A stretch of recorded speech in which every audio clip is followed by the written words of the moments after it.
Olá, você! Sejam todos bem-vindos ao podcast da Família em Pauta. Bem, esse é um projeto do IBDFAN, Núcleo ABCDMR, que iniciamos agora. Eu sou Fernanda Almeida, sou advogada, especialista em direito de famílias e sucessões, e no IBDFAN eu estou como diretora de comunicação. E esse é um momento muito especial para nós. Estou aqui ao lado da doutora Tânia Elias Bragança, que é a nossa vice-coordenadora do IBDFAN, Núcleo ABCDMR. E hoje é um dia especial, porque é o nosso primeiro episódio do nosso podcast Família em Pauta. Doutora, quer falar um pouquinho a respeito? Fernanda, é um sonho, né, poder ter esse projeto agora realmente aqui implantado. Isso desde 2022, quando a gente assumiu. A ideia era fazer, além dos eventos presenciais que nós fazemos, né, lá no ABCDMR, todos os meses, são 6 eventos, um em cada cidade, e mais o simpósio, era também trazer mais assuntos, poder explorar mais ainda os nossos brilhantes convidados para um evento que fosse de forma online, que pudesse atingir a mais pessoas. Então, estou muito feliz, é um orgulho muito grande e tenho certeza que vai ser sensacional esse projeto, ainda mais comandado por você, que é maravilhosa, uma pessoa muito querida. Agradeço pela oportunidade e é sempre um grande prazer estar ao seu lado, também ao lado da nossa coordenadora, a Cristina Picconi, né? Enfim, que sempre oportuniza a nós, membros, a tocar em projetos, né? Hoje estou com a doutora Tânia como apresentadora também, mas o núcleo vai abrir também para outros IBDermanos, para outros companheiros, né, de participar na apresentação e sempre focando trazer novidades aqui na área de direito de família e sucessões, para desvendar as regras e também trazer curiosidades. E hoje, gente, nesse primeiro episódio, nós estamos muito felizes, porque nós pensamos em algo especial. E algo especial em direito de família tem que ser algo sensível. E falar do nosso convidado é trazer isso, é trazer essa sensibilidade que o IBDFAN, né, prega. E nós estamos hoje com o Dr. Thomas Nosch, que é o nosso primeiro tabelião de Santo André, né, doutor? Perfeito. Seja muito bem-vindo. E eu gostaria de, primeiro, agradecer pelo seu tempo, agradecer pela oportunidade de, mais uma vez, aprender contigo. E eu gostaria de que o senhor começasse contando para nossa audiência um pouquinho da sua história como tabelião, como o senhor chegou, né, a assumir, né, o primeiro tabelionato de Santo André. Doutora, eu não poderia deixar de consignar aqui minha alegria, né? Essa energia positiva, o brilho no olhar, não só da doutora Fernanda, da doutora Tânia, de realmente estarmos aqui em prol de uma missão, de um propósito, né? Seja família, sucessões em pauta, mas do IBDFAN, que tanto me acolheu e me acolhe, e o carinho de vocês, essa energia. Vocês que estão nos assistindo, vocês não imaginam o quanto nós estamos aqui borbulhando de alegria e felicidade. Então, muito obrigado pelo honroso convite e por ser o pioneiro aqui, o primeiro, né? Então, isso é muito bom e uma alegria muito grande. É uma festa para nós, obrigado. Viu, doutor?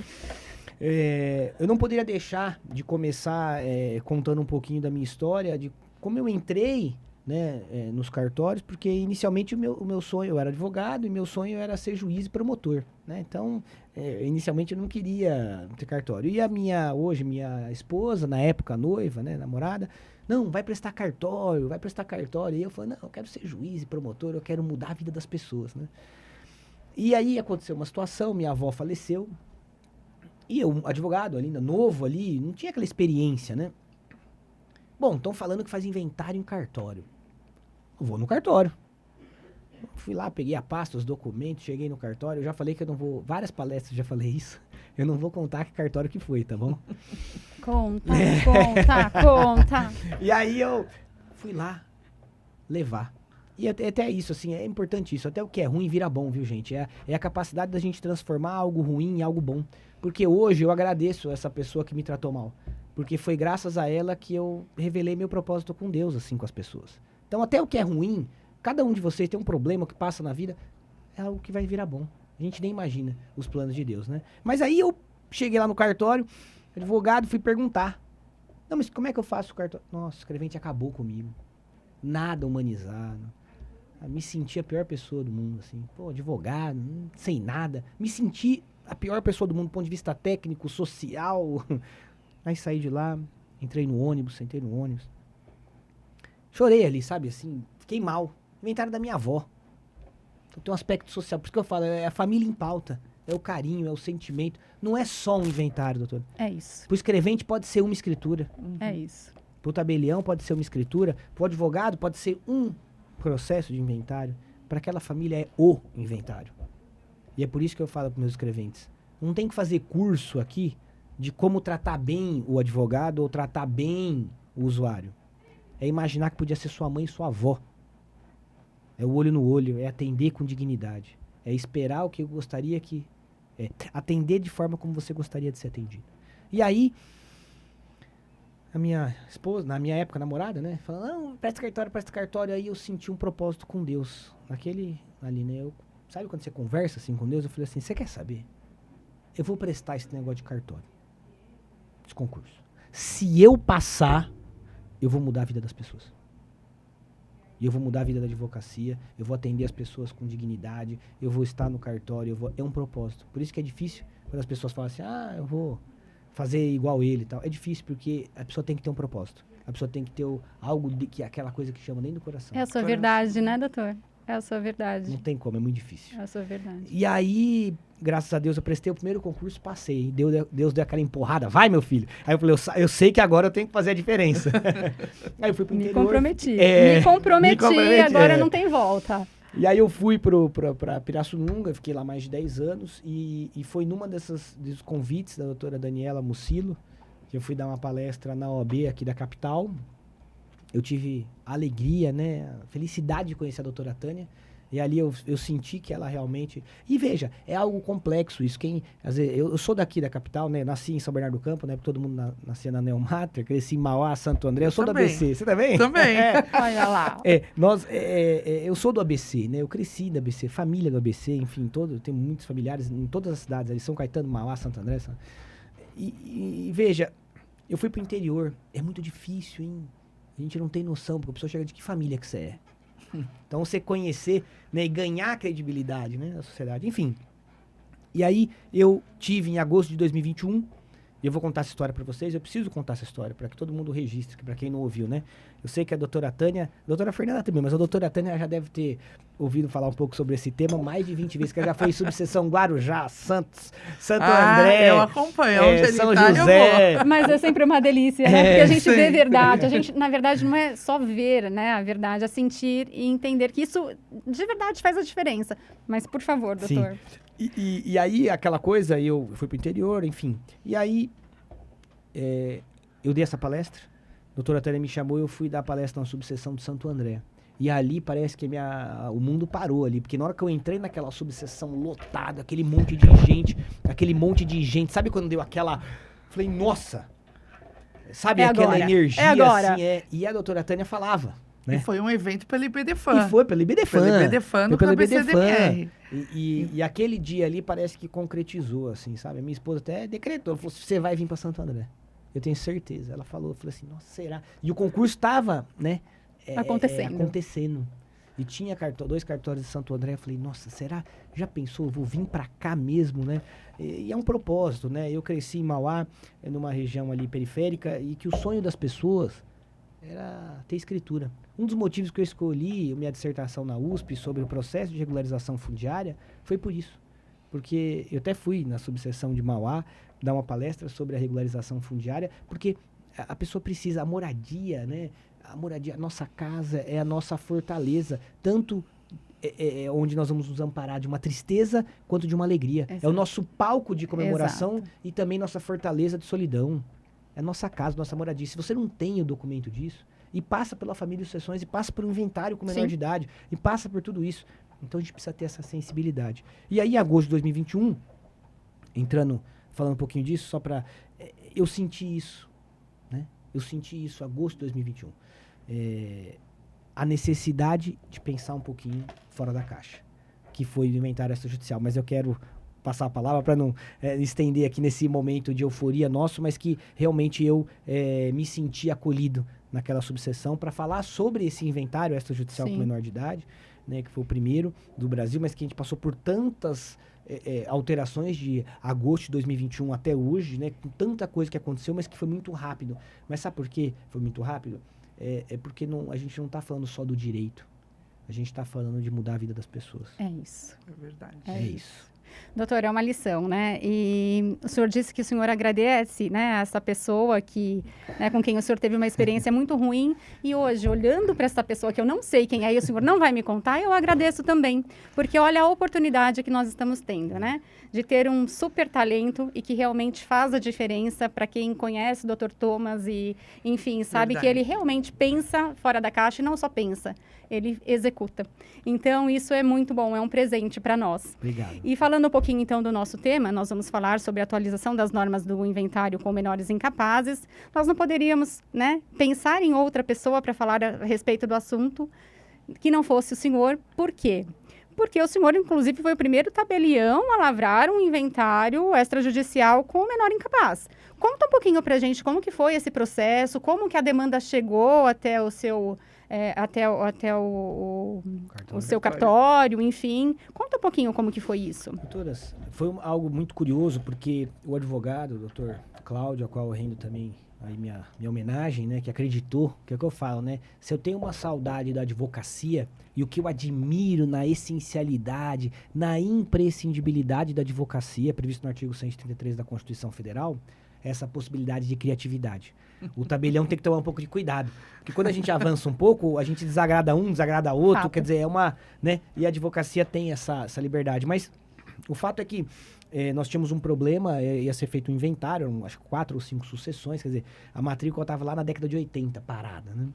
E aí estava tudo feito, tudo pronto para ser lavrado. E nós vivíamos um momento muito difícil, pandemia. Sim. Verdade, pandemia. E aí ia assinar, não deu para assinar, ia assinar, não deu para assinar, o inventário pronto, minuta pronta, ITCMD pronto, tudo prontinho para assinar. E vamos assinar, todo mundo, não deu porque o filho do fulano tá doente, tá meio ruim. Eu falei, socorro. Naquele momento, tudo, né? Alguém tossia, espirrava, né? Bom, para resumir aqui, o filho um dos herdeiros lá que tinham recebido, que era o pai, foi acometido do Covid, né? O pai foi cuidar do filho. Aí o filho morreu, o pai que foi cuidar do filho acabou contraindo o Covid, e aí o outro filho foi cuidar do pai. Bom, moral na história, morreu os 2 filhos e o pai. Nossa. E no mesmo inventário. Que tristeza.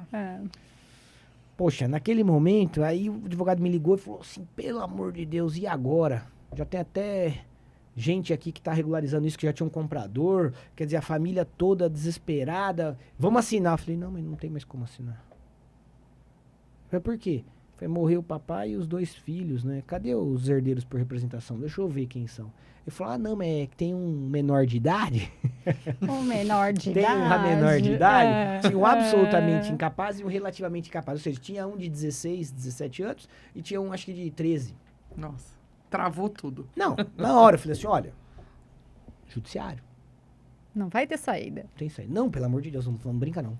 São 5 sucessões mais esse, pelo amor de Deus. Eu falei, não tem como, doutor. Desculpa, mas o artigo 610 do Código de Processo Civil prevê, havendo testamento ou herdeiros incapazes, far-se-á judicialmente. Sim.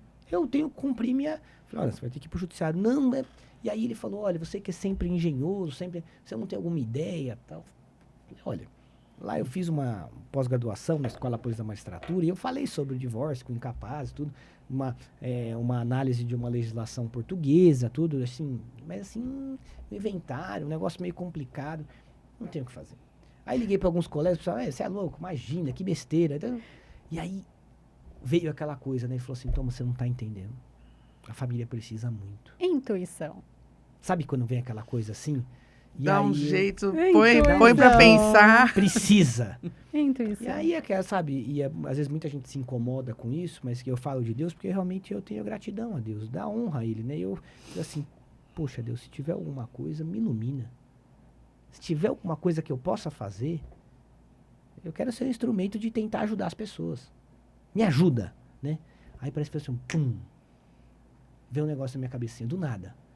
Falou, bom, princípio do Saizine, artigo 1784 do Código Civil, Isso. no exato momento da morte, transmite a propriedade. Ou Está no Código seja, Civil. Pô, já transmitiu. ou seja, Já é, né? Tem prejuízo? Não, mas o artigo 127, né, tá lá dentro do rol, 127, 128 da Constituição Federal, o Ministério Público precisa participar e tem que ser judicial. Bom, mas espera aí, se morrer papai, se morrer um filho, outro filho, imaginando que são 3, se eu pegar a herança e dividir um terço, tem como prejudicar alguém?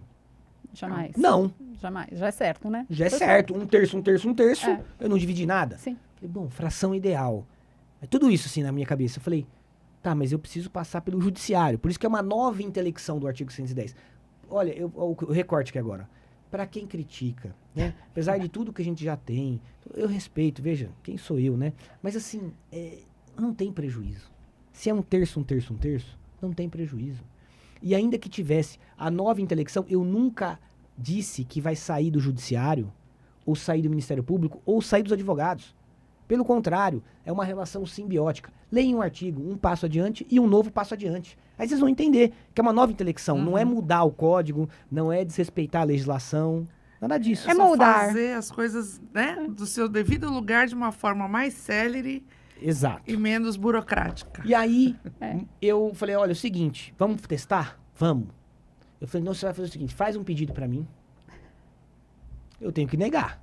Então eu vou escrever numa declaração, nada de querer ensinar ninguém, uma página só, uma declaração do cartório falando o seguinte, olha, não posso lavrar, mas pelo princípio da Saizine, já Mas, transferiu sim. e já tá pronto a minuta e tá pronto, e esse tá recolhido. Daí eu falei pro advogado, vai lá e pede pro juiz. Excelente. Todo mundo falou, você é louco, isso não Excelente. existe, isso não... Mas eu falo, se nós não tivermos a audácia, se nós não tivermos a vontade de mudar a vida... Gente, de novo, uma escritura de um valor baixo, sabe? Não é o dinheiro, esse é o ponto. É mover por tentar abençoar ou tentar resolver a vida de uma família que estava precisando, não é uma escritura. Bom, moral da história. Ele foi pedir pro juiz, um alvará. E como assim? Passou pelo MP, passou pelo juiz, ou seja, continuou judicialmente. Sim. A diferença é que ele fez a mesma coisa do testamento, abertura e cumprimento. Passou pelo órgão ministerial, passou pelo MP, passou pelo juiz, e ele falou, tá aqui o alvará, vai lá lavrar a escritura. Então, eu não desrespeitei o 610. Teve Foi ali todo o o crivo, né? Teve o Sim, crivo do sim, judiciário e do sim, Ministério Público. sim. Bom, e aí saiu o primeiro alvará. Bom, aí teve ameaça, teve gente criticando, gente de todos os lados, mas o fato é que teve esse primeiro e de lá pra cá nós tivemos uma escalada, um alcance inimaginável.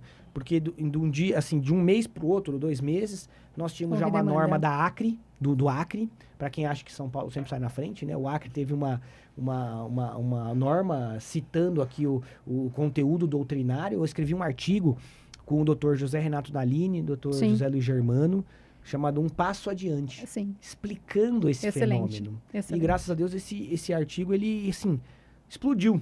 Né? Muitas citações aqui no estado de São Paulo, mais de 50 alvarás judiciais em primeira instância, mas o fato é que as corregedorias foram crescendo. E até antes da recente grande regulamentação nacional, nós chegamos a ter 8 corregedorias gerais de justiça, 8 estados, pessoal, quem está nos assistindo, para entender que foi um fenômeno assim, meteórico, que saiu de agosto de 2021 para 22, 23, ter 8 estados com regulamentação. E desafogando o judiciário, trazendo celeridade e solução para as partes, né? E também para a advocacia, que deixou de ter que tocar processos de meses, às vezes, anos, muitas vezes, para poucos dias, né? Poucos dias. Eu Então, tive um caso, doutora Tânia, doutora Fernanda, que foi uma iberdermana nossa do Ceará. Inclusive, eu fui no primeiro congresso de direito notarial e registral no Ceará, e ela foi lá, doutora Eliana, né? Acho que é Eliana Mendonça, mas acho que... E é uma pessoa incrível, ela mandou para mim esse alvará, assim, com áudio emocionado, e eu me emocionei porque ela me mandou o processo inteiro, que foi um inventário com incapaz que ela cobrou, né? Exigiu do Que judiciário Que legal. cearense se eles estariam preparados para dar um passo adiante. Que legal. E foi muito legal porque o juiz ele chamou ela lá para conversar, foi o primeiro alvará lá do Ceará, em Fortaleza. E assim, eu fiquei muito emocionado porque assim, não é uma alteração, o Thomas que fez, não é isso, é Deus, né? Mas assim, a pessoa, aquela senhora era interditada, ela tinha bens e não era autorizado nem levantar o dinheiro dela para comprar remédio, Sim. né? E assim, era uma É coisa... dela, né? Dela. Nossa, era uma situação que você via no processo e por isso que o juiz, né, mandou ver. E assim, eu não poderia deixar de consignar aqui a capacidade das juízas, né? Eu não tive nenhum juiz, né?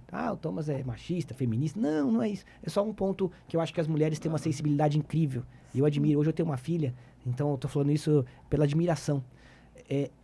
Várias, eu vou falar assim, umas 4, pelo menos, juízas pediram para falar comigo sobre o artigo e sobre um pedido de um advogado. Que legal. Então, olha para você ver o que é a vocação. Por isso que eu elogio a magistratura também, porque às vezes é só críticas, mas essas juízas pediram, né? E é muito engraçado isso, porque eu tava no meu cartório, aí liga, tem uma juíza, não sei o que, eu falei, será que é reclamação de alguém? Será que aconteceu alguma coisa? E aí a juíza, não, olha, teve uma advogada aqui de BDFAN que pediu um pedido de um artigo seu, de um passo adiante. Eu não tô entendendo nada esse negócio de alvará, me explica. E aí, olha que mas bacana, a que humildade, né? Que legal. E aí ela me ouviu, no final ela falou assim, nossa, mas que coisa maravilhosa isso daqui.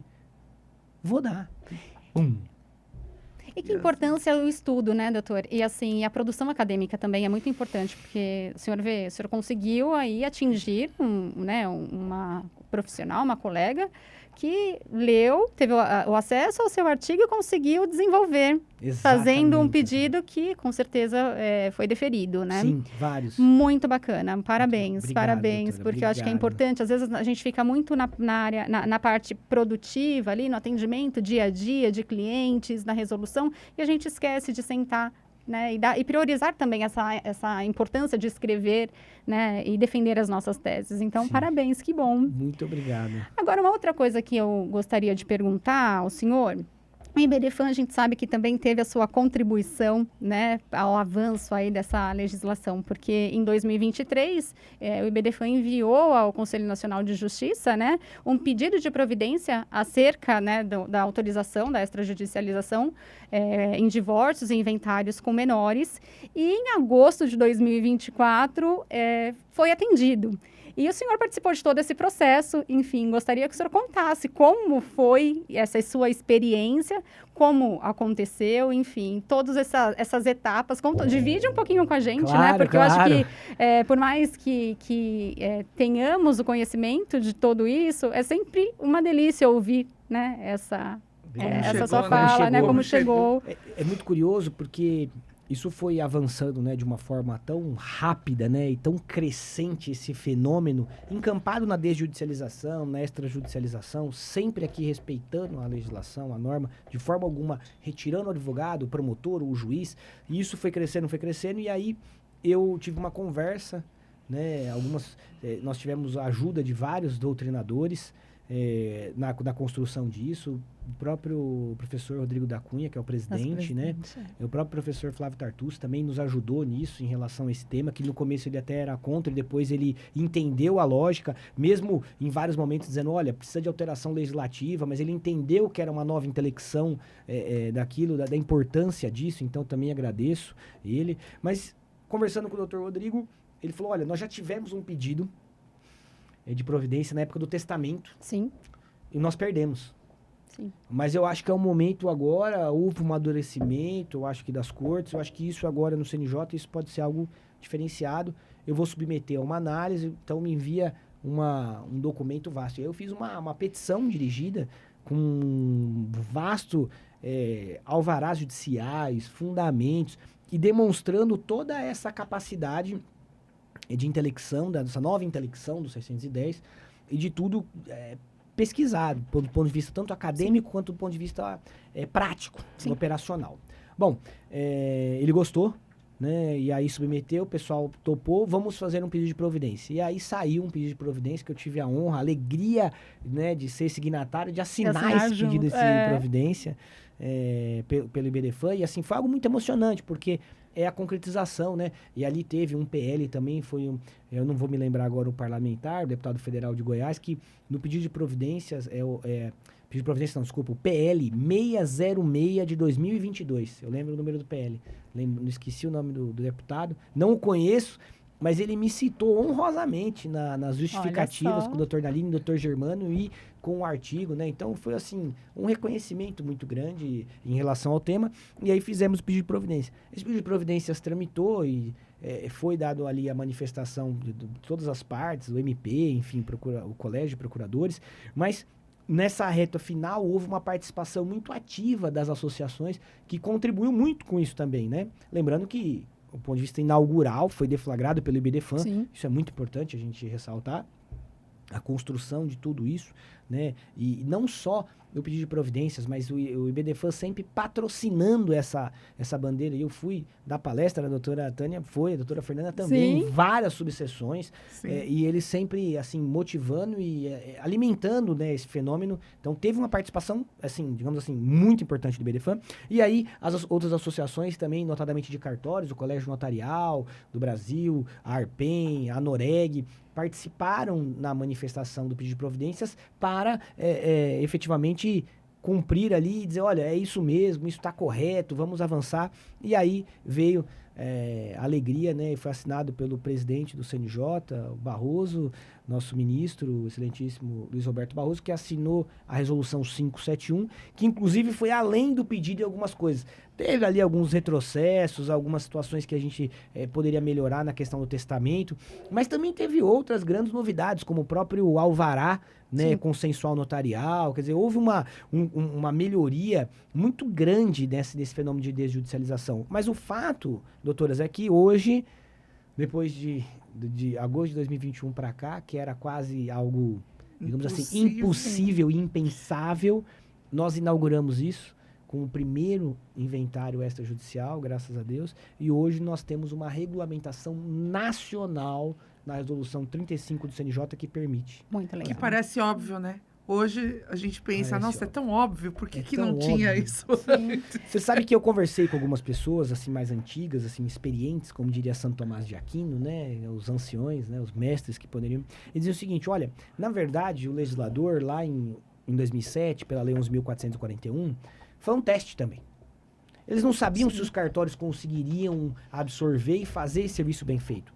Então, foi um espaço de 2007 até agora, vamos falar assim, 2024, um espaço até de amadurecimento profissional, não só das serventias, né, dos cartórios como um todo, mas também dessa advocacia extrajudicial. Será que isso vai dar certo? Será que a gente pode ter responsabilidade? Porque, olha, o advogado que defende isso contra, ele não está defendendo a sua própria classe. Porque o advogado é sério. Sinceramente, vocês acham que a advocacia vai prejudicar um incapaz, assim, de forma deliberada? Um profissional sério? Esquece exceções. Porque exceções tem tabeliães, juízes, promotores, advogados. Não vamos pela exceção, né, gente? Sim. Até porque o Código Civil presume a boa-fé. Sim. Então, Exatamente. vamos pensar nos profissionais sérios, né? Então, assim, eu acho que a advocacia e a escritura de inventário, nós temos um advogado, a figura do advogado, a figura de um tabelião, né? E muitas vezes mais de um advogado. Mais de um advogado, excelente, bem lembrado. Então, que é patrono ali, que representa, né, os interesses dos seus herdeiros. Então, dizer que, não, todo mundo... Gente, vamos ser sinceros. Um tabelião, sabe quando que ele vai praticar um ato com um incapaz? Ele vai perder o cartório, gente. Exato. Então, assim, a preocupação do tabelião é muito grande. É muito importante o senhor trazer isso, porque logo, né, que saiu essa novidade, era comum ouvir de colegas, né? Poxa, mas agora tudo vai acontecer de forma extrajudicial, e a advocacia, como fica? Né? Até uma aula em que o senhor falou, gente, não, os advogados são parceiros. Vamos entender que para o ato, vamos precisar de advogados. Então, é importante também que essa sua fala, né, e que o senhor explique até para as pessoas que não são da área a importância do advogado neste processo, Sim. né? Exatamente, é muito importante, obrigado também pela pergunta, porque toda palestra eu sempre inaugurei, porque eu tive muitas críticas ali naquele começo, aquele inicial, tá querendo arrancar serviço da advocacia, de forma alguma. De novo, a advocacia está lá no artigo 133. É uma profissão constitucionalizada. Nós estamos no artigo 236, como um serviço público exercido em caráter privado. Exato. O jurisdicionado, ele precisa do advogado. Eu, que estou aqui com o Rodolfo e com a Jaqueline, que trabalham comigo, eles sabem muito bem disso aqui, no nosso back-office aqui. Veja, quando vem o advogado com a parte, seja para um ato que não precisa do advogado, tudo bem? Estou falando de uma compra e venda, uma doação. Sim. Não requer, mas para nós é muito melhor. Inclusive, quando eu vejo certa dúvida do cliente, quando vem lá para praticar um ato, eu falo, você tem um advogado? Procura um advogado. Exato. Venha com o advogado. Isso é importante, isso valoriza a atividade de vocês e valoriza a nossa. O jurisdicionado hoje, ele está mudando mesmo, ele está saindo do fórum por questões legislativas e por um cúmulo de serviço, porque não é fácil, tá? Eu tenho amigos juízes, é muito difícil. Né? Muito trabalho, muito serviço, então assim, não é fácil. Então, muitos desses atos, que eram tipicamente judiciais, estão migrando para o extrajudicial. Então, nada mais justo de que a gente tenha uma estrutura aqui também capaz de atender isso. Então, como que o cartório vai querer tomar o serviço do advogado? Não, é o inverso. O cartório quer ou deveria, né? O cartório tem que chamar o advogado para ter essa parceria. Ou seja, olha, Exato. Nós vamos trabalhar juntos, nós vamos fazer o serviço juntos, né? Respeitando as questões. Eu tenho uma advogada, e depois, eu não vou falar o nome aqui, mas eu posso passar depois para vocês, para conversar, porque eu fiquei muito feliz. Foi algo que aconteceu lá no cartório, que eu acho isso muito importante. Isso que eu falo, que Deus abençoa nos pequenos detalhes, né? Foi de uma adjudicação compulsória, bem rapidinho, só um parênteses para a importância disso da advocacia. E aí ela chegou, essa cliente, olha, eu sou esposa do repórter do jornal que fez a matéria com você da adjudicação compulsória. Eu falei, que legal, né? Que legal. Olha só. Ela falou, eu quero fazer uma adjudicação compulsória, tem um caso de família, e mostrou. Eu falei, não, vamos fazer. Ela falou, eu não tenho advogado. Eu falei, então, mas aí você tem que procurar um advogado, né? Pela minha filha. Ela falou assim, não, eu não tenho, me indica, eu sou amigo do... Eu falei, não, eu não posso indicar. Se eu indicar advogado, eu estou desprestigiando vários amigos. Além de praticar uma infração administrativa, e ser horrível isso, eu estou desprestigiando meus outros amigos. Então, como é que eu indico um e indico o outro? Não faz sentido. Ainda que pudesse indicar, eu não indicaria. Exato. É uma questão óbvia, tá, gente? Vamos lá, Exato. Ó. Se eu indico uma, eu perco a outra. Exato. Então, eu não vou indicar ninguém. Exato. Tudo bem? Perfeito. Isso é uma questão óbvia, tá? Agora, a gente pode discutir de infração administrativa, concorrência desleal, a gente pode discutir tudo isso. Bom, e por isso que uma das atitudes que eu tive com o Léo, inclusive lá no primeiro cartório, quando eu assumi, foi chamar ele, inclusive, para uma palestra e falar para os escreventes, se eu pegar a indicação, tá fora. É simples assim, né? Bom, ela foi embora, passou um tempo, veio uma advogada. A advogada, tipicamente, não ia no meu cartório, ia em outro cartório. Então, foi aquele começo meio... Como será? Como será? E meio aquele ranço ali, que, né, porque ele tá vindo aqui e tal. Só que ela virou para mim e falou assim, eu queria te conhecer pessoalmente. Eu falei, por quê? Ela falou assim, porque eu fiquei impressionado. Eu falei, o que, doutora? Ela falou assim, olha, eu nunca vi. A cliente chegou aqui falando que pedindo para você indicar um advogado, e você falou que você não ia indicar, e ela chegou até mim. E não foi por você, porque você não indicou. Sim. Eu falei, você tá vendo, doutora? Bom, moral da história, sabe o que eu quero dizer para vocês? Hoje, essa advogada é uma super cliente do cartório. Imagino. Tá levando um monte de serviço, e que vamos imaginar que se eu tivesse, numa situação hipotética, indicado alguém, jamais eu teria esse retorno. Então, por isso que eu falo que Deus é implacável. Você não teria o valor que você mostrou que você tem. Você percebe como são as coisas? Transparência. E Deus mora nos detalhes. A ética, é impressionante isso. Por isso que eu falo que é diferente a nossa perspectiva. E no inventário com o menor não foi diferente. Em todo momento que a gente lutou por isso, e eu, Dr. Nalini, Dr. Germano e tantos outros atores que lutou com isso, né?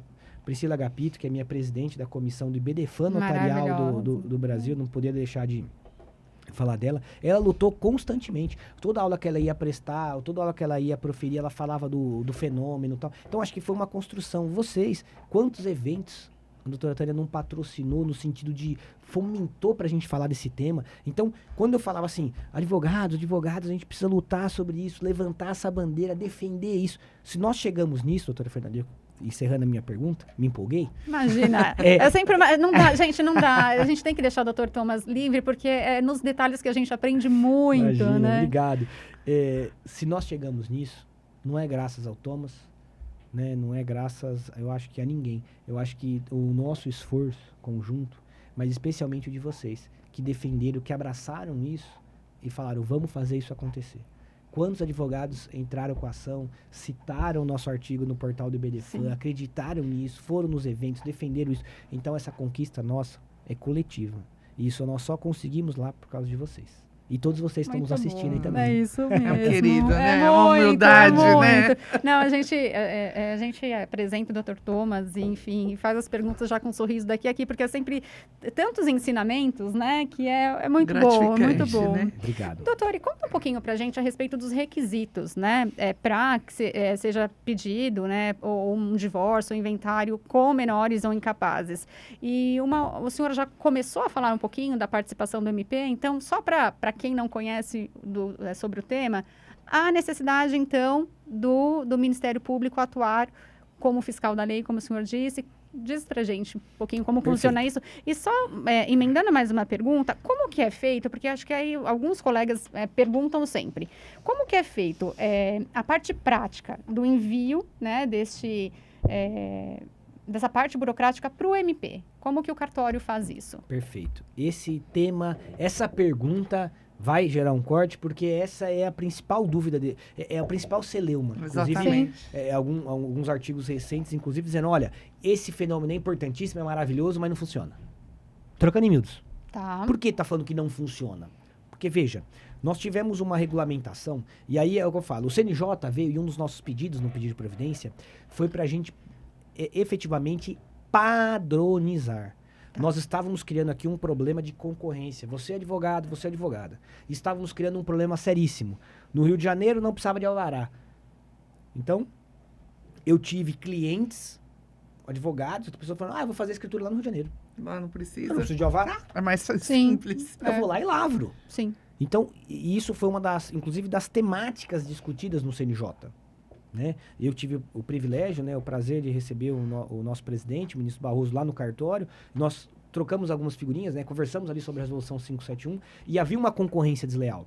E vocês podem observar, eu posso até enviar o link depois, mas está no YouTube aí, do ministro Barroso, no dia da assinatura, unânime no CNJ, dessa resolução, ele fala, eu não gosto dessa falta de prazo por MP se manifestar. O ministro Barroso fala isso, tá no YouTube. Eu tenho esse link dessa parte, tá? Ele fala isso, olha, eu não gosto muito disso, né? Só que, por outro lado, quando nós analisamos a resolução, há uma discussão ali sobre a validade ou eficácia. É isso. E aí, eu levantei essa bandeira que a eficácia seria posterior.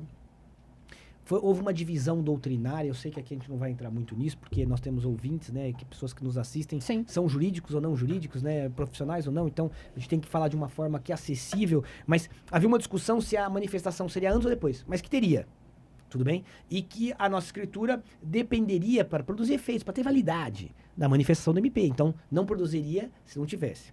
Bom, houve uma discussão muito grande e aí começou o inverso, né? Então quando o CNJ veio e padronizou, começou a vir em cada estado da federação, do MP, gerando regulamentações. Sim. Desculpe, participei já de algumas lives em relação a isso, eu sou contra isso, porque a gente perde de novo o padrão. Então, o CNJ veio e padronizou no Brasil. Aí vem cada MP de cada estado e padroniza para cada estado. Não adiantou nada, volta tudo para de trás. novo. Veio o MP federal e editou uma normativa, uma resolução minúscula, pequenininha, sem enfrentar nenhum tema. Poxa. Ou seja, querendo dizer assim, ó, Cada um faz do jeito que quer. Deixa livre. deixa livre. E assim, sem criar muitos processos. Bom, nós estamos num momento agora de discussão institucional, porque alguns estados estão fazendo de uma forma, outros estados estão fazendo de outra. A resolução federal, ela é muito clara pela simplicidade, e ela não enfrentou se é antes ou depois, o que em tese permitiria as duas possibilidades, que é o que eu defendo, inclusive. Sim. Tá?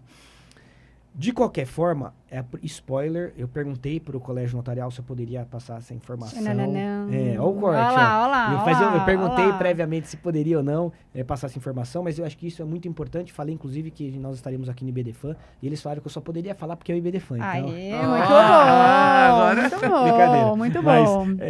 só para descontrair, o fato é eu tenho participado junto com a minha equipe mais próxima aqui, que eu falo que eu tenho alguns, né, como a Jaque e o Rodolfo, que tem um trabalho muito próximo comigo, inclusive nesses aspectos, nessas interfaces acadêmicas e não só operacionais. Mas nós preparamos eu já foi enviado, já foi aprovado, inclusive, é uma cartilha. Então, no estado de São Paulo, o Colégio Notarial já estabeleceu essa cartilha, eu já tenho esse passo a passo pronto, já foi enviado, já foi submetido à aprovação e nós vamos publicar em breve esse passo a passo. Que legal, muito bom. Por quê? Muito bom. Hoje tá uma bagunça. Desculpa. Porque começou a resolução, não tô criticando aqui, pelo amor de Deus. Eu tô querendo dizer que assim, na prática, hoje tem gente não fazendo. Por quê? Era de uma forma, e aí agora pediram para mandar para um e-mail. Eu já tive algumas situações de conversar com o promotor. Ele, um dos que eu fiz no meu cartório lá, que eu sou interino em São Caetano, no segundo. Sim. Eu tive uma audiência com o promotor, ele foi muito educado, mas ele falou assim para mim, doutor, para eu te dar essa autorização, eu preciso de um alvará da interdição autorizando. Eu falei, Mas doutor, aí, peraí, como aí funciona? Aí não vai resolver. Não, mas o alvará do alvará, não, o alvará de segundo grau, ele não entendeu a sistemática, né? E eu entendo, é muito complexo, é muito novo. Bom, o fato é, a resolução federal já tinha estabelecido com o Colégio Notarial Federal que tudo isso vai ser pelo e-notariado. Tá. Então isso vai dar uma dinâmica muito rápida, Nossa. vai ser muito ágil e vai participar de um fluxo. Mas vai ser no mesmo ato, da lavratura Da da lavratura. da Então escritura. essa é a ideia do fluxo e do e-notariado, enviar pelo e-notariado na plataforma do Ministério Público, faz a autorização, lavra, segue o fluxo do notariado e permite. E vai ter um tempo de resposta, doutor? Porque Então, essa que é a questão, né? Essa é a ideia. Na resolução de São Paulo, tinha lá um prazo lá de 15 dias. O fato é, e por isso que, de novo, né, eu coloco isso de forma clara. A resolução tem uma parte lá que fala que ele pode negar se não identificar a manifestação de vontade do incapaz. Mas o capaz vai manifestar a vontade? Está na resolução de São Paulo. Eu vou pegar o dedinho de uma criança de 3, 4 anos, então não faz muito Contraproducente. sentido. Se é fração ideal, é difícil o MP. Por exemplo, já perguntaram isso para mim, né? Você já negou um inventário com incapaz lá atrás? Eu já não que eu neguei, mas eu identifiquei, esse eu não consigo fazer. Que é a natureza patrimonial. Você vê, a resolução do MP não entrou nisso. Entendi. Mas é a natureza patrimonial do bem. Entendi. Como que eu vou dividir por fração ideal metade para cada herdeiro se tinha uma calibre 12 e uma Glock austríaca? Não eram 2 armas. Como é que eu vou colocar em fração ideal para 2 crianças? Tá, Nesse caso, eu tenho que converter isso em dinheiro, com certeza. depositar na conta. Aí eu não consigo. Mas aí, perceba, Mas é um caso muito específico, é um né? caso específico. Muito específico. E o tabelião tem essa capacidade de analisar isso, tá?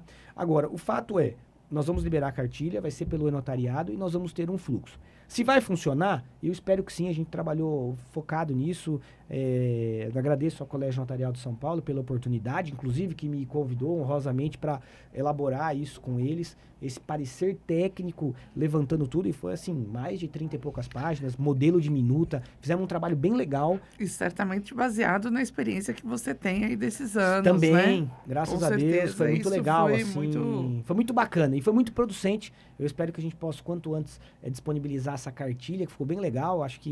Já tô curiosa, já tô curiosa. Mas assim, as tratativas estão bem avançadas, inclusive foi publicado essa semana ou semana passada que os representantes do Colégio Notarial de São Paulo tiveram com o MP, com o Procurador-Geral, buscando essa interface, assim, vai dar tudo certo e acho que a gente vai conseguir, porque hoje, de fato, essa pergunta não é provocativa, mas é uma pergunta que realmente hoje o pessoal fala, e aí, você está conseguindo fazer?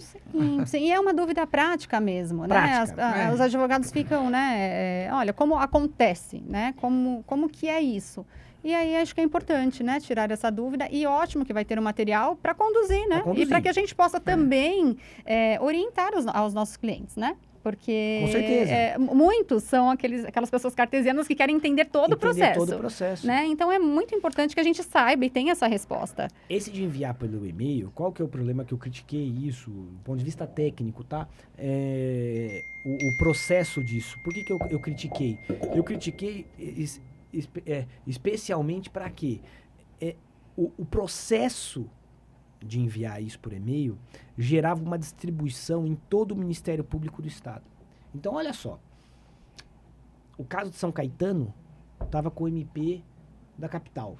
esse caso que eu Nossa. discuti, que Nossa. era do foro de Santo Amaro, agora eu me recordo. Eu tive um outro colega que enviou para mim o problema, que negou, que é da capital e foi pro MP de Franca. Olha só. Não faz sentido, Nossa. né? E aí, sabe qual é o problema disso? Não é nem isso, a própria resolução fala que, na dúvida, o juiz competente vai, ou seja, impugnou. A própria resolução fala isso. Vai mandar pro juiz. Então, passa pelo MP. Deu problema, manda pro juiz.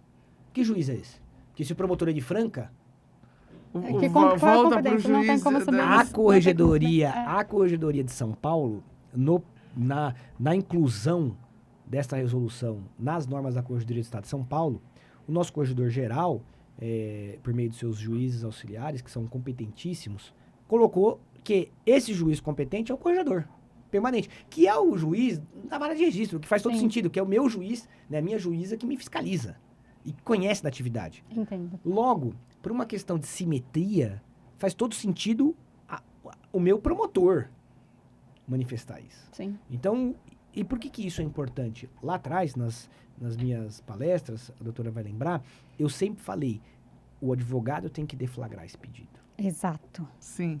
Exato. Sempre falei isso, tá? Sim, sim. Tudo bem, isso não saiu da forma como eu defendi, ok.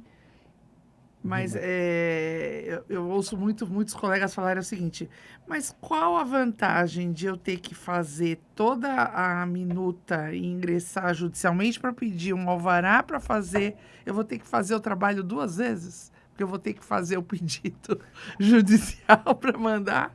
No caso do divórcio, eu concordo. No caso do divórcio com incapaz, que hoje funciona assim. Eu tenho que fazer todo o pedido, então eu já termino tudo. É. Mas no alvará com incapaz era diferente. Porque no alvará eu dizia o seguinte, eu tô com a minuta pronta, o cartório vai fazer, me libera o alvará. Então você não faz o inventário. Sim.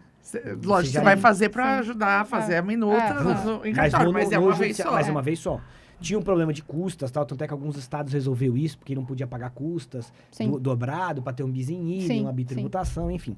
Mas o fato é que quando nós vamos deflagrar, o advogado deflagrando isso, faria muito mais sentido, porque ele ia controlar também o processo para o cliente. Porque hoje, sabe o que vai acontecer? Se eu mando por e-mail, como está funcionando aqui em São Paulo hoje, mando no e-mail, aí eu não tenho resposta, o cliente cobra o advogado. O advogado Exatamente. cobra o cartório. O Exatamente. cartório espera o e-mail. E fica aquela coisa assim. Sim.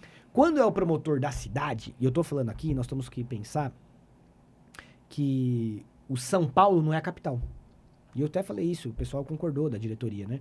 Do Colégio Notarial. São Paulo não é a capital. A gente pensar na capital é uma coisa, mas a gente tem que pensar no estado inteiro. Então, na capital, eu acho que a regra tem que ser diferente, porque tem muitas notas e tem uma vara de registro público só. Sim. Então, aí eles têm que fazer uma distribuição ministerial aqui na capital para os promotores da capital. Concordo. Agora, no interior é diferente. E eu estou falando interior com marcas menores. Então, vamos falar Santo André, São Bernardo, são com marcas menores. Sim.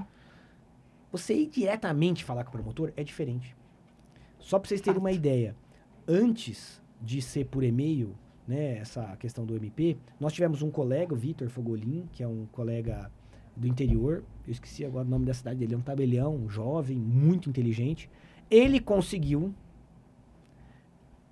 na resolução fala que é a fração ideal, não é isso? Sim. 1/3, 1/3, 1/3. Sim. Ele conseguiu conversar com o promotor e mostrar para ele que faria mais sentido deixar usufruto para a mãe desse incapaz, para ela ter mais condição para ter usufruto inteiro do imóvel, Sim. do outro bem, porque ela ia alugar um bem, ia morar no outro bem, ia pegar o aluguel desse bem e reverter pro incapaz. Pro incapaz. Sim.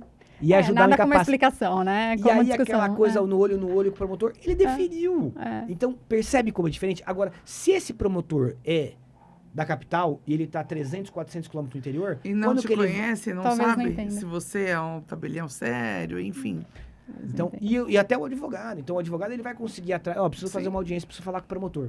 Eu tive alguns casos aqui tentando ajudar. Esse caso, especialmente, que eu sou interino no 2º Notas de São Caetano, eu tô no 1º de Santo André. Sim. Mas o promotor foi muito educado. Atendeu a gente online, conversou. Mas é aquela coisa, ele não sabia da resolução.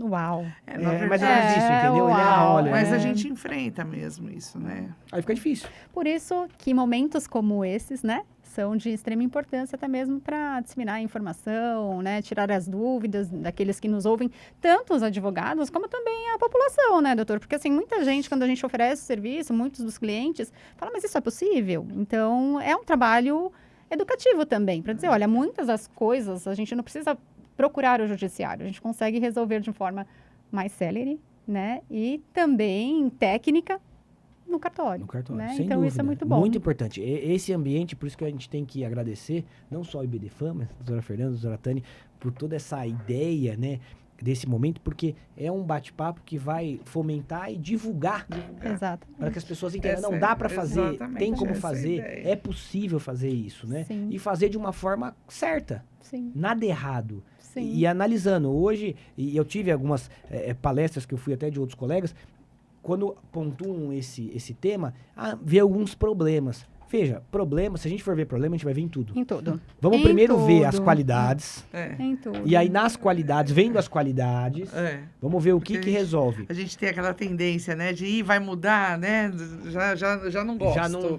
Então, mas na minha percepção e da minha. Eu lavrei pós-resolução, antes da resolução, nós tivemos algumas participações. Eu acho que isso é importante, né?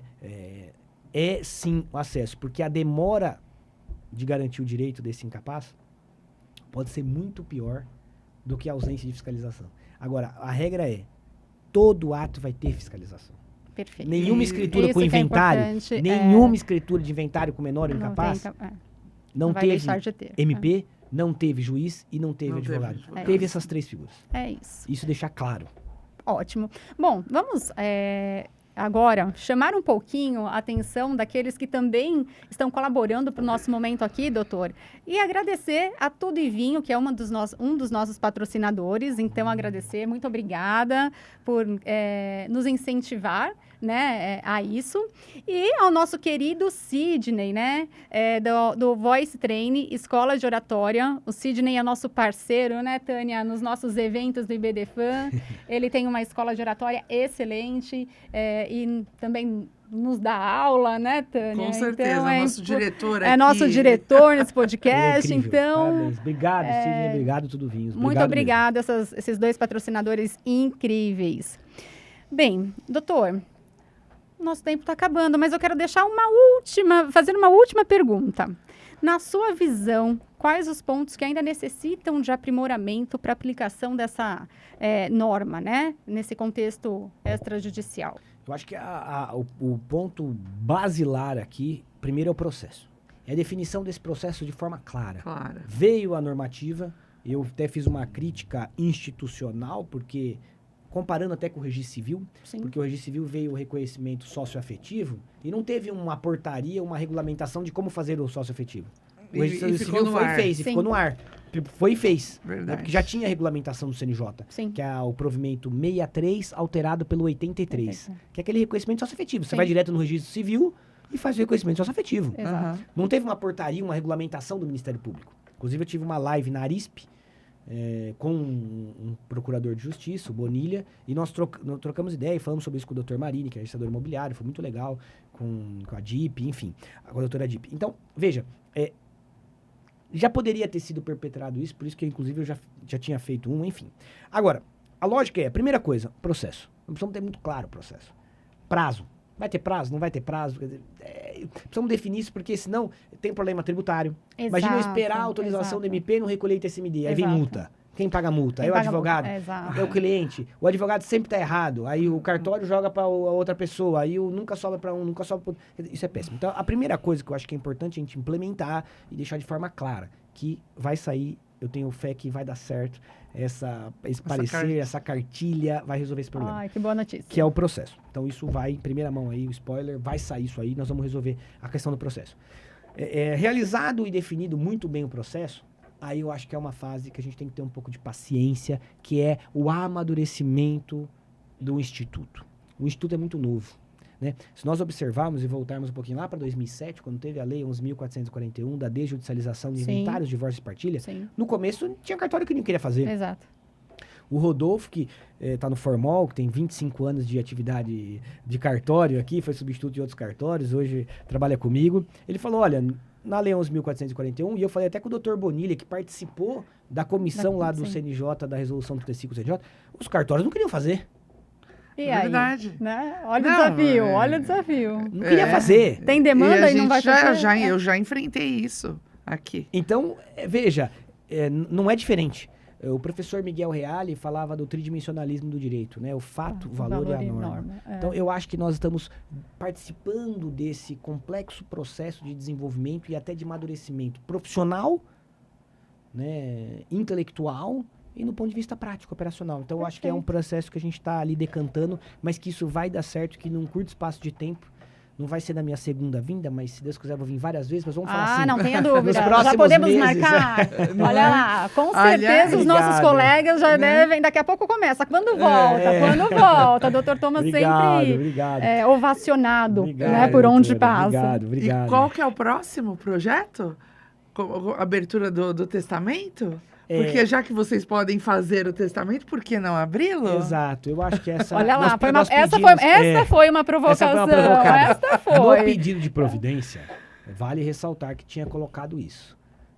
A ideia era essa, se nós praticamos, nós somos autores intelectuais do testamento, por que não cumpri-lo? Por que não né? cumpri-lo, exatamente. Mas, infelizmente, isso não avançou, até teve um pequeno retrocesso na resolução 571, e também o divórcio com incapazes, né? A gente podia, numa próxima oportunidade. Esse eu acho que manteve a mesma regra, a previsão aqui das normas de São Paulo. Sim. Mas eu vou ser bem sincero, eu fiz isso apenas uma única vez. Por quê? Porque o advogado, quando ele vai ali entrar com a ação, se ele tem que resolver guarda e alimentos primeiro, então, ele já resolve tudo, né? Exato. Desculpa. Ele não vai pagar duas vezes, então... Eu cheguei prática, a fazer. Eu fiz recentemente eu fiz um. E deu super certo, porque a questão, principalmente a questão financeira, né, de valor de custas em cartório, era mais interessante para a família. Então, aí óbvio que me deu muito mais trabalho. Você teve que fazer 2 vezes? 2 vezes, né? Eu fiz a parte relativa aos menores judicialmente, mas a partilha de bens correu de forma extrajudicial. Essa é mas é um bom, você vê, é um ponto muito específico que é de uma interface de cobrança. Sim. Então, quer dizer, você fez a análise, aumentou um pouco as custas, quer dizer, deve ter feito uma análise, falou, melhor eu partilhar no extra. Mas você vê, é por um aspecto eminentemente econômico. Exato. Agora, mas legal, boa. Não tinha pensado nisso, tá? Agora, vamos tirar o aspecto econômico. A viabilidade... Para nós... Viabilidade zero, né? A não ser a celeridade. E a questão de, muitas vezes, as partes acabarem... A que eu fiz foi isso, deixando de lado, às vezes, determinadas picuinhas ou determinadas, né, exigências ali, porque iria resolver de uma forma muito mais rápida do que se deixasse judicializar. Perfeito. Então, aí, às vezes, ajuda nesse ponto. É mais saudável, se for pensar, né? Sim, por esse prisma, mais, é mais saudável. Porque a pessoa às vezes pensa, já que eu vou ter que judicializar, então eu vou querer tudo. Né? Exato, e aí esquece que o tudo muitas relativo. vezes... Tudo é relativo, né? Tudo é relativo. Às vezes é nada, né? A mais. Pelo contrário, às vezes acaba saindo perdendo, né? Verdade. Então... É isso. Mas... Olha só. Gente, que aula. Maravilhoso. Imagina. Que aula. Obrigado. Agradeço a doutora Tânia por estar aqui, Imagina, minha querida, pela oportunidade, pela confiança. E já vamos deixar aqui, olha, informar a vocês que daqui a um mês estaremos de volta. A última quinta-feira do mês, né? Estaremos com pessoas também da qualidade, né? Obrigado. E da nosso respeito como o Dr. Thomas. Teremos outras pessoas aqui também para falar de assuntos tão caros como este. E, Dr. Thomas, muitíssimo obrigado. Sempre muito obrigado. Muito querido, ótimo, sempre atendendo aos nossos pedidos aqui do IBDFAM. Você tem, assim, um espaço gigantesco, não garantido só no Instituto, né? mas também no coração de todos os IBDermanos, principalmente, né, do núcleo ABCDMR, qual faz parte, que eu posso dizer com propriedade. Muito obrigado, eu só posso agradecê-las, não só pela oportunidade, e por a gente poder difundir esse tema que é tão importante, é tão pulsante na sociedade, a necessidade de a gente concretizar né, a dignidade da pessoa humana, mas especialmente o acesso à justiça dessas pessoas que muitas vezes estão ali precisando daquilo e muitas vezes se vê numa situação de difícil do judiciário, extremamente assoberbado de serviço, e que também não é maldade, mas que realmente é difícil. Mas eu queria realmente agradecer, que fiquei muito feliz, foi uma experiência maravilhosa estar aqui com vocês. E obrigado por tudo, é recíproco.